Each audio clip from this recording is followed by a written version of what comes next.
Olá, Carl Jung foi um famoso psiquiatra e psicoterapeuta suíço que fundou a psicologia analítica.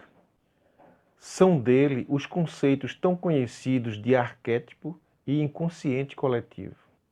Seu trabalho tem sido influente na psicologia, na psiquiatria, na ciência da religião e em muitas outras áreas afins. Jung entrou em contato com as obras de Sigmund Freud e viu nele um companheiro para desbravar os caminhos da mente. Ambos encantaram-se um com o outro, porque os dois desenvolviam trabalhos inéditos sobre medicina e psiquiatria. Porém, ao lado de tamanha identidade de pensamento, havia também algumas diferenças fundamentais. Jung jamais aceitou a insistência de Freud de que a causa de todos os conflitos psíquicos sempre envolveriam algum trauma de natureza sexual. Por sua vez, Freud não admitia o interesse de Jung pelos fenômenos espirituais. Nos anos 1930, essas divergências atingiriam o seu auge e o rompimento então tornou-se inevitável. O que poucas pessoas sabem é que, pelo fato de ter passado por uma experiência de quase morte, seguida de todos os seus efeitos posteriores, tão conhecidos de quem já estuda esse fenômeno, forneceram material para toda a sua vida de cientista. Em suas palavras, os anos durante os quais me detive nessas imagens interiores constituíram a época mais importante da minha vida, e neles todas as coisas essenciais se decidiram. Toda a minha atividade ulterior consistiu em elaborar o que jorrava do inconsciente naqueles anos. Mas vamos ao relato de sua EQM, extraído de sua autobiografia, intitulada Memórias, Sonhos e Reflexões, da editora Nova Fronteira do ano de 1986. Este conteúdo também tem como fonte o site americano neardeath.com, cuja URL da matéria deixarei na descrição desse vídeo. Em um hospital da Suíça, em 1944, o psiquiatra Carl Jung teve um ataque cardíaco, seguido de uma experiência de quase morte. Seu encontro vívido com a luz, além das ideias intensamente significativas, levou Jung a concluir que sua experiência vinha de algo real e eterno. A experiência de Jung tem uma particularidade que é comum a algumas outras experiências de quase morte que já vimos em outros canais e relatos, que é o fato de ter visto a Terra, o planeta Terra, a cerca de 1000 quilômetros de distância. Sua visão incrivelmente detalhada da Terra, vista a partir do espaço sideral, foi descrita 2 décadas antes que o primeiro astronauta pudesse fazer o mesmo de dentro de uma nave espacial. A seguir, um trecho de sua autobiografia, na qual ele relata em detalhes a sua experiência de quase morte. Eu sou Paulo Alexandre Marques e este é o canal Experiências Luminosas. Sejam todos muito bem-vindos.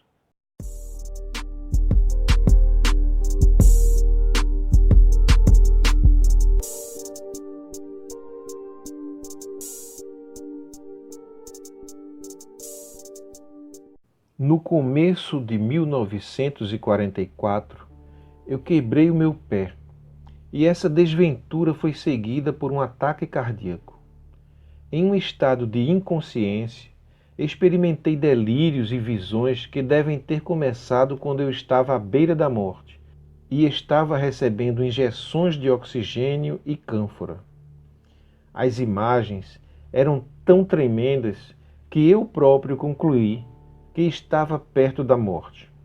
Minha enfermeira depois me disse: Era como se você estivesse cercado por um brilho intenso.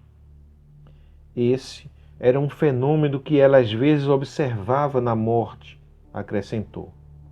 Eu havia atingido o limite máximo e não sabia se estava sonhando ou em estado de êxtase. De qualquer forma, coisas extremamente estranhas começaram a acontecer comigo. Pareceu-me que eu estava no espaço. Bem abaixo, vi o globo da Terra gloriosamente banhado por uma luz azul. Vi o mar azul profundo e os continentes. Muito abaixo dos meus pés estava o Ceilão e à minha frente o subcontinente da Índia. Meu campo de visão não incluía toda a Terra, mas sua forma global era claramente distinguível e seus contornos brilhavam com um brilho prateado através daquela maravilhosa luz azul. Em muitos lugares, o globo parecia colorido ou manchado de um verde escuro, como prata oxidada. Bem à esquerda havia uma vasta extensão, o deserto amarelo avermelhado da Arábia. Era como se a prata da terra tivesse assumido um tom de ouro avermelhado. Então veio o Mar Vermelho, e muito atrás, como se estivesse no canto superior esquerdo de um mapa, eu conseguia entender um pouco do Mediterrâneo. Meu olhar estava direcionado principalmente para isso. Todo o resto parecia indistinto. Também pude ver o Himalaia, coberto de neve, mas nessa direção estava nublado. Eu não olhei para a direita, eu não sabia que estava a ponto de partir da terra. Mais tarde descobri o quão alto seria o espaço para ter uma visão tão extensa, aproximadamente 1000 milhas. A visão da Terra a partir dessa altura foi a coisa mais gloriosa que eu já vi. Depois de contemplá-lo por um tempo, me virei. Eu estava de costas para o Oceano Índico, por assim dizer, e meu rosto para o norte. Então me pareceu que fiz uma curva para o sul. Algo novo entrou no meu campo de visão. A uma curta distância, vi no espaço um tremendo bloco escuro de pedra, como um meteorito. Era do tamanho da minha casa, ou até maior, e eu estava flutuando no espaço junto com ele. Eu já tinha visto pedras semelhantes na costa do Golfo de Bengala. Eram blocos de granito amarelo e alguns deles haviam sido escavados em templos. Minha pedra era um gigantesco bloco escuro. Uma entrada levava a uma pequena antecâmara. À direita da entrada, um hindu preto estava sentado silenciosamente em posição de lótus, sobre um banco de pedra.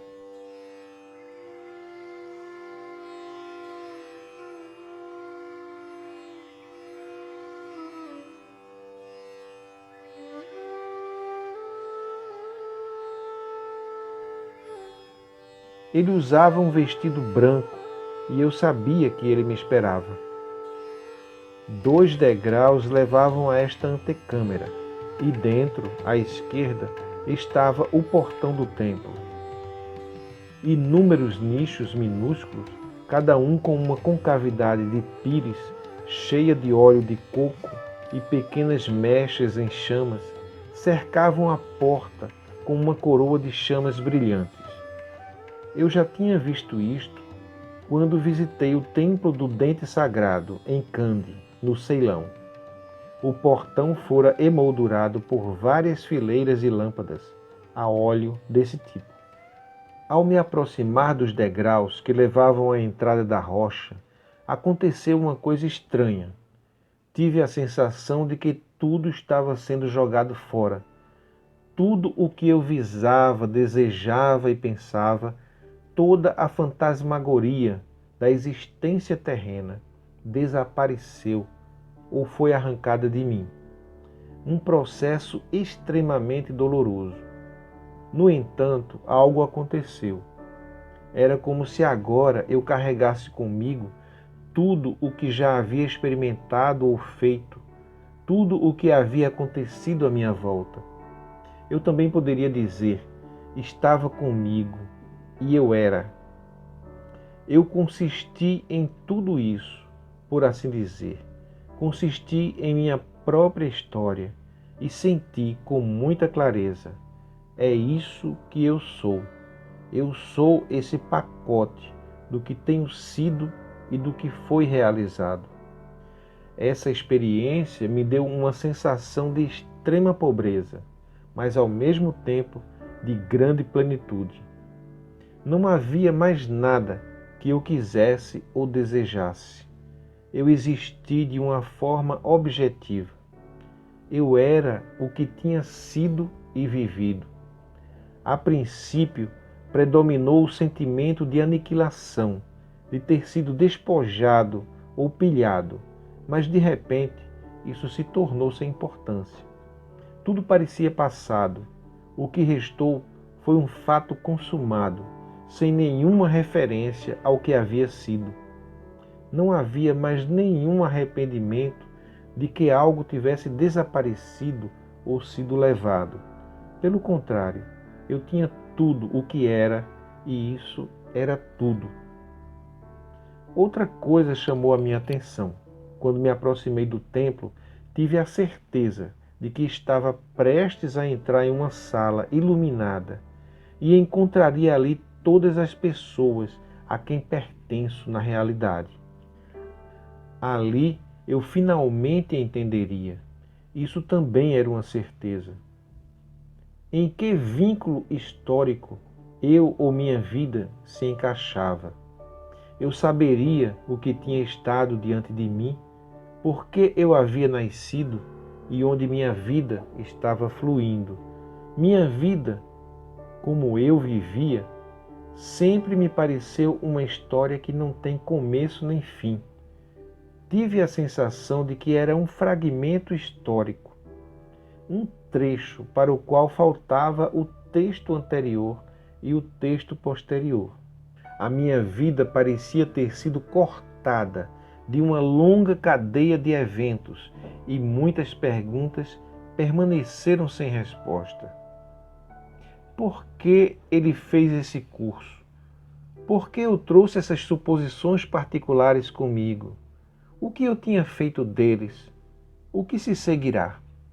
Eu tinha certeza de que receberia uma resposta para todas as perguntas assim que entrasse no templo de pedra. Lá eu conhecia as pessoas que sabiam a resposta para minha pergunta sobre o que havia sido antes e o que viria depois. Enquanto eu pensava sobre esses assuntos, algo aconteceu que chamou minha atenção. Debaixo, na direção da Europa, uma imagem flutuava. Era meu médico, ou melhor, sua semelhança, emoldurada por uma corrente de ouro ou uma coroa de louros dourada. Eu soube imediatamente. Ah, esse é meu médico. É claro, quem está me tratando. Mas agora ele está vindo em sua forma primária, como um Basileus de Cos. Na vida, ele era um avatar desse Basileu, a personificação temporal da forma primitiva que existe desde o início. Agora ele está aparecendo nessa forma primária. Basileus era o rei, isto é, Basileus de Cos, uma pequena ilha grega no mar Egeu. A ilha de Cos era famosa na antiguidade como o local do templo de Asclépios e era o local do nascimento de Hipócrates. Presumivelmente, eu também estava em minha forma primária, embora isso fosse algo que eu não observei, mas simplesmente tomei como certo. Enquanto ele estava diante de mim, uma troca silenciosa de pensamento ocorreu entre nós. O médico havia sido delegado pela terra para entregar uma mensagem para mim, para me dizer que houve um protesto contra a minha saída.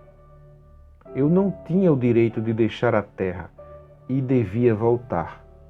No momento em que ouvi isso, a visão cessou. Fiquei profundamente decepcionado, pois agora tudo parecia ter sido por nada. O doloroso processo de desfolhamento foi em vão, e não me foi permitido entrar no templo, juntar-me às pessoas em cuja companhia eu pertencia. Na realidade, ainda faltavam 3 semanas para que eu pudesse realmente decidir viver novamente. Eu não conseguia comer, porque toda a comida me causava repugnância.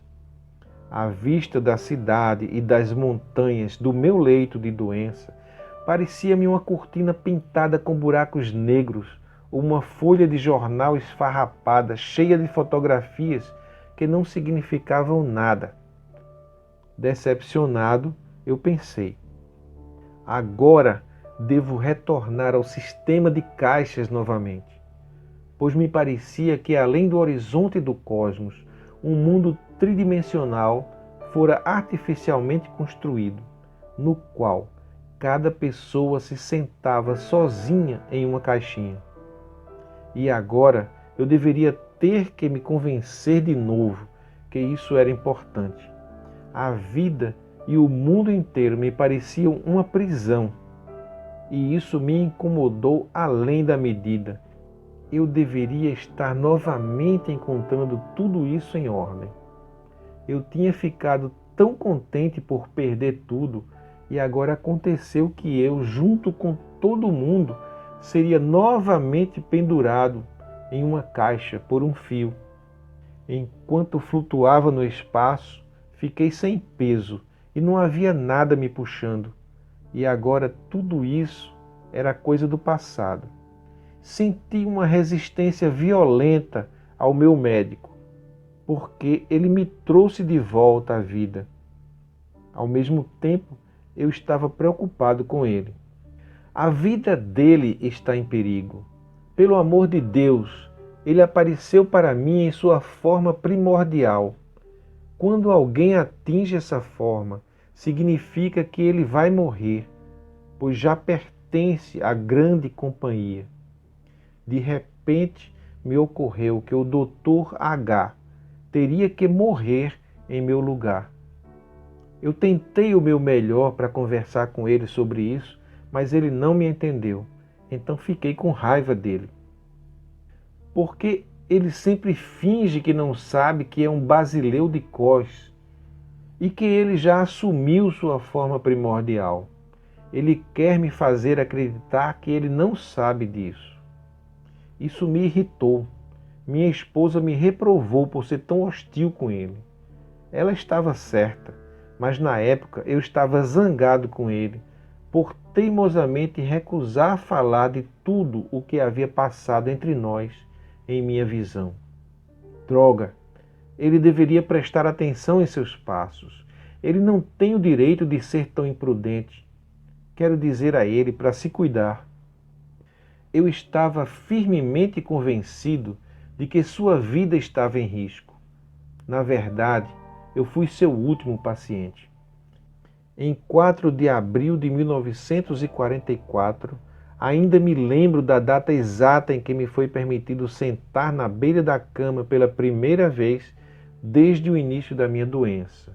E no mesmo dia, o Dr. H foi para a sua cama e não a deixou novamente. Ouvi dizer que ele estava tendo ataques intermitentes de febre. Logo depois ele morreu de septicemia.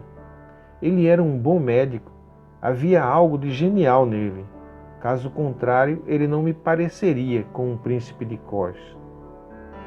Durante aquelas semanas, eu vivi em um ritmo estranho. Durante o dia, eu geralmente estava deprimido. Eu me senti fraco, miserável, e mal ousei me mexer. Sombriamente pensei: agora devo voltar a este mundo monótono. À noite, eu adormecia e meu sono durava até cerca de meia-noite. Então eu despertava e ficava acordado por cerca de 1 hora, mas em um estado totalmente transformado. Era como se eu tivesse em êxtase. Senti como se estivesse flutuando no espaço, como se estivesse a salvo no ventre do universo, em um tremendo vazio, mas cheio de sentimento, mais alto possível de felicidade. Isso é felicidade eterna, pensei. Isso não pode ser descrito, é maravilhoso demais. Tudo ao meu redor parecia encantado. A essa hora da noite, a enfermeira me trouxe um pouco de comida que ela havia esquentado. Só então eu pude comer alguma coisa, e comi com apetite. Durante algum tempo, pareceu-me que ela era uma velha judia, muito mais velha do que realmente era, e que estava preparando pratos ritualísticos para mim. Quando olhei para ela, ela parecia ter uma auréola azul em volta da cabeça. Eu mesmo estava, ao que parecia, nos Pardes Rimonim, o jardim das romãs, e o casamento de Tiferê com Malchute estava ocorrendo. Ou então eu era o rabino Simeon Bar Yochai, cujo casamento na vida após a morte estava sendo celebrado. Era o casamento místico, como aparece na tradição cabalística. Eu não posso te dizer como foi tão maravilhoso. Eu só conseguia pensar continuamente. Agora é este o jardim das romãs. Agora é esse o casamento de Malchute com Tiferê. Pardes Rimonim é o título de um antigo tratado cabalístico de Moses Cordovero, do século XVI. Na doutrina cabalística, Malchute e Tiferê são duas das 10 esferas da manifestação divina nas quais Deus emerge de seu estado oculto. Eles representam os princípios feminino e masculino da divindade. Não sei exatamente qual o papel que desempenhei nele. No fundo, eu era eu mesmo. Eu era o casamento. A minha bem-aventurança foi a de um casamento feliz. Gradualmente, o jardim de romãs desapareceu e mudou. Seguiu-se o casamento do Cordeiro, em uma Jerusalém festivamente enfeitada.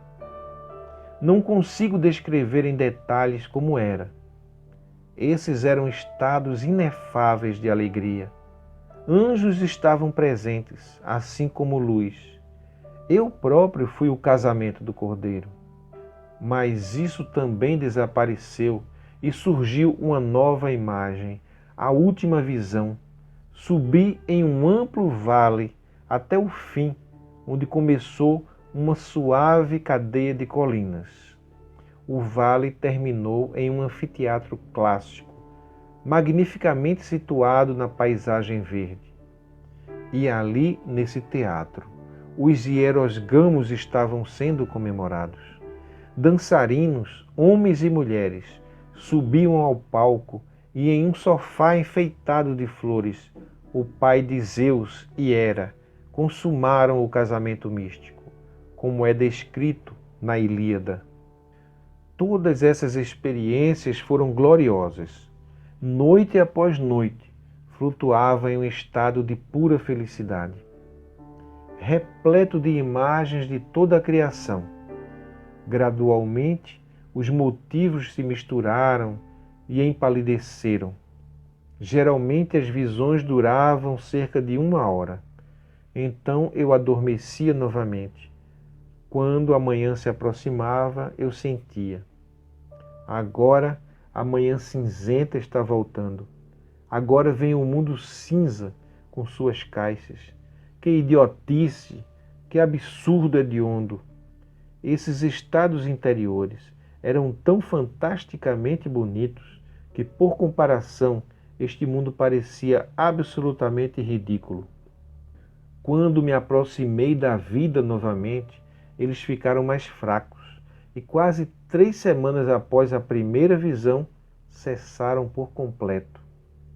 É impossível transmitir a beleza e a intensidade da emoção durante essas visões foram as coisas mais tremendas que já experimentei. E que contraste o dia foi! Eu estava atormentado e no limite. Tudo me irritou. Tudo era muito material, tudo era muito grosseiro e desajeitado, terrivelmente limitado, espacialmente e espiritualmente. Era tudo uma prisão por razões impossíveis de adivinhar. E, no entanto, possuía uma espécie de poder hipnótico, uma força de defesa, como se fosse a própria realidade. Por tudo o que eu havia percebido claramente em seu vazio. Embora minha crença no mundo tenha retornado a mim, nunca me libertei completamente da impressão de que esta vida é um segmento de existência que é representado em um universo tridimensional, em forma de caixa, especialmente criado para ela. Claro que ela não me entendeu. Para mim, a presença da santidade tinha uma atmosfera mágica. Eu temia que pudesse ser insuportável para os outros. Entendi então por que se fala do odor da santidade, do cheiro doce do Espírito Santo. Era isso. Havia um pneuma de santidade inexprimível na sala. Eu nunca teria imaginado que tal experiência fosse possível. Não era um produto da imaginação. As visões e experiências eram totalmente reais. Não havia nada subjetivo neles. Todos eles tinham uma qualidade de objetividade absoluta. Evitamos a palavra eterno, mas só posso descrever a experiência como o êxtase de um estado não temporal, no qual presente, passado e futuro são um. Tudo o que acontece com o tempo foi reunido em um todo concreto. Nada foi distribuído ao longo do tempo. Nada poderia ser medido por conceitos temporais. A experiência pode ser melhor definida como um estado de sentimento, mas que não pode ser produzido pela imaginação. Como posso imaginar que existo simultaneamente, anteontem, hoje e depois de amanhã? Haveria coisas que ainda não teriam começado, outras que estariam indubitavelmente presentes e outras novamente que já estariam terminadas. E, no entanto, tudo isso simultaneamente. A única coisa que esse sentimento poderia compreender seria uma soma, um todo multicolorido, contendo ao mesmo tempo a expectativa de um começo, surpresa com o que está acontecendo agora e a satisfação ou decepção com o resultado do que aconteceu. O um está entrelaçado em um todo indescritível e, no entanto, o observa com objetividade completa. Mais tarde experimentei essa objetividade.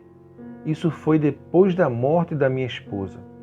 Eu a vi em um sonho, que era como uma visão. Ela ficou a alguma distância de mim, olhando para mim diretamente. Ela estava no auge, talvez uns 30 anos, e usava o vestido que havia sido feito para ela muitos anos antes pelo meu primo médium. Talvez fosse a coisa mais linda que ela já usara.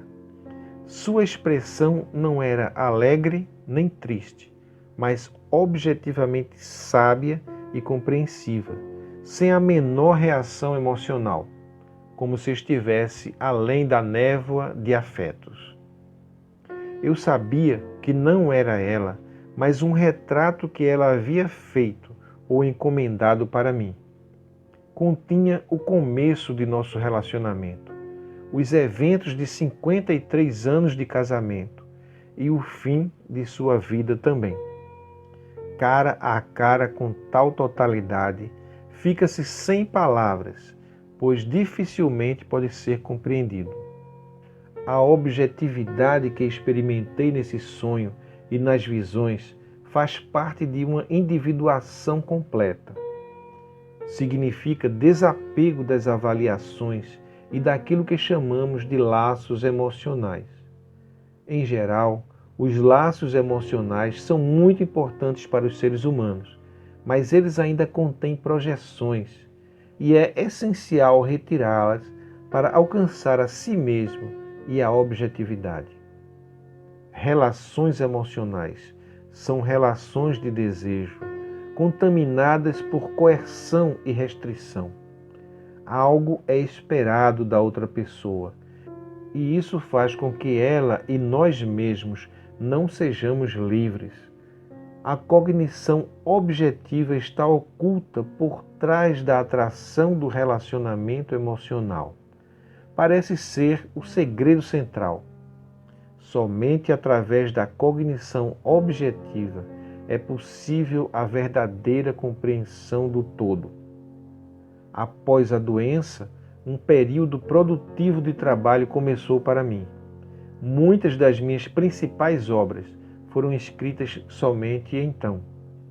O insight que tive, ou a visão do fim de todas as coisas, me deu a coragem de empreender novas formulações.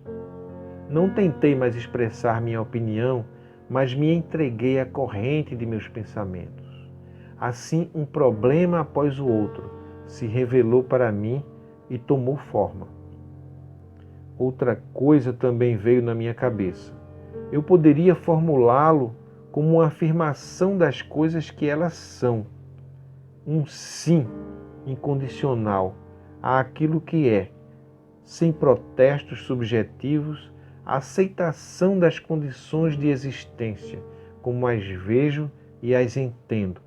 Aceitação de minha própria natureza, como por acaso está. No início da doença, tive a sensação de que havia algo errado com a minha atitude e que, em certa medida, era responsável pelo acidente. Mas quando se segue o caminho da individuação, quando se vive a própria vida, é preciso cometer erros na barganha. A vida não seria completa sem eles. Não há garantia, nem por um único momento, de que não cometeremos erros ou tropeços em perigos mortais. Podemos pensar que há um caminho certo, mas esse seria o caminho da morte. Então nada acontece mais, pelo menos não as coisas certas. Quem segue a estrada certa é tão bom quanto um morto. Foi só depois da doença que eu entendi o quão importante é afirmar o próprio destino. Dessa maneira, forjamos um ego que não se desintegra quando as coisas incompreensíveis acontecem.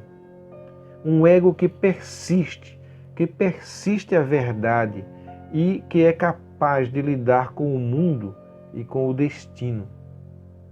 Então, experimentar a derrota é também experimentar a vitória. Nada é perturbado, nem interior, nem exteriormente, pois a própria continuidade resistiu à corrente da vida e do tempo.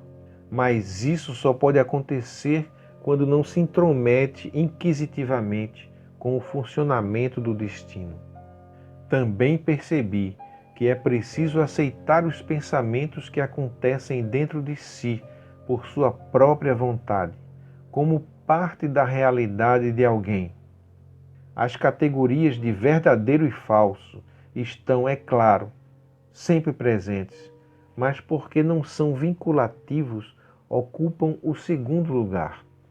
A presença de pensamentos é mais importante que nosso julgamento subjetivo sobre eles. Mas esses julgamentos também não devem ser suprimidos, pois também são pensamentos existentes que fazem parte da nossa totalidade. A experiência de Carl Jung é uma EQM transcendental típica, que compartilha características com uma multidão de outras EQMs. como é o caso de experienciar, por exemplo, uma exacerbação dos sentidos e da capacidade de percepção, de forma que ele tem um domínio ultra-real daquela experiência, o que torna ela impossível de ser esquecida. Ele passou a ter também um domínio muito amplo dos mistérios da existência. Teve a visão da Terra a partir do espaço exterior. Teve a percepção de um templo celestial. Teve um encontro com a luz e um encontro com Jesus durante a experiência da ceia das bodas do Cordeiro. Obteve muitas informações sobre a natureza do ego humano. Experienciou uma dimensão atemporal, em que o tempo não é linear, mas que se vive simultaneamente, o passado, o presente e o futuro, num eterno agora. Ele ouviu uma música celestial e viveu uma experiência de intenso êxtase e uma paz indescritível. Teve também a experiência do recebimento de muitas informações, obtendo assim um conhecimento superior. Se comunicou com as entidades dos outros planos através da telepatia. Passou por uma revisão de vida. Teve uma compreensão de que sua vida estava conectada a muitas outras vidas anteriores e a muitas outras vidas posteriores, tendo assim uma compreensão ampla da mecânica do processo de reencarnação. Recebeu a informação de que os seres que ainda estão na Terra têm uma forma primordial que existe paralelamente nos planos superiores. Essa forma primordial é um arquétipo do eu superior ou do próprio Deus, o que significa que cada ser humano tem um arquétipo do eu superior correspondente, vivendo em planos superiores. A partir daquele ponto de vista atemporal, ele pôde ter visões do futuro. E, finalmente, assim como tantos outros relatos, ele teve dificuldades de encontrar palavras ou símbolos que pudessem representar com precisão aquela experiência, de certa forma indescritível. Essa experiência, portanto, nos traz insights e reforça a nossa percepção de que existe muito mais além desse nosso plano aqui na Terra. Deixa muito clara a hipótese da existência do ser humano em múltiplas dimensões, o que acontece simultaneamente num espaço atemporal, onde não existe diferença entre passado, presente e futuro. Eu termino este relato com uma frase do próprio Jung. Ele disse que a psique humana, a psique inconsciente, acredita na vida após a morte. Você já está inscrito no nosso canal? Se não está ainda e se interessa por esses temas relacionados com espiritualidade, vida após a morte, sobre as múltiplas dimensões de existência do ser humano, então se inscreva e toque o sininho que fica ao lado do link para inscrição, para ficar sabendo todas as vezes que nós publicarmos um novo vídeo, o que acontece sempre a cada 15 dias. Se gostou do vídeo, dê um like, faça comentários para impulsionar o nosso canal. Fiquem na paz e até o nosso próximo encontro.